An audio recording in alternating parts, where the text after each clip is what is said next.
ಮನಸ್ಸರ ನಡುವಿನ ವೈಕ್ರಾಂತಿ ದೆಸೆ ದೆಸೆ ಬೆಳಗುವ ಕೋಟಿ ಸೂರ್ಯ ಪ್ರಕಾಶದಿಂದ ತೋರಿಸುವ ಪರಬ್ರಹ್ಮ ಸ್ವರೂಪಿಯಾಗಿ ಆದಿಶಕ್ತಿ ಎಂಬ ನಾಮದಿಂದ ವಹಿಸಿದ ನಿರಂತರವು ನಡೆದು ತನ್ನ ದಿವ್ಯವಿಷ್ಯಾಕರ್ಮೈಕ್ಯರಾಗಿ ಹರಿಹರ ಬ್ರಹ್ಮಾದಿಗಳಿಂದ ಚಕ್ರದ ಒಳಪಟ್ಟಿದರು. ಪಲಾಯಲಾಸುತದ ಬ್ರಹ್ಮಾಂಡದ ಪದ್ಧತಿಯು ಹುಟ್ಟಿತು.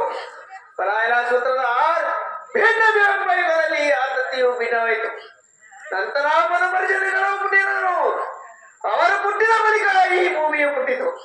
ಪಲಾಯಲಾಸೂತ್ರದ ಮದೈತ್ಯವೆಂಬ ಯುಗದಲ್ಲಿ ಸಪ್ತ ಸಮುದ್ರಗಳು, ಸಪ್ತ ದೀಪಾಂತರಗಳು, ನಕ್ಷತ್ರಗಳು ಹುಟ್ಟಿದ ವಹಿಸುತ್ತದ.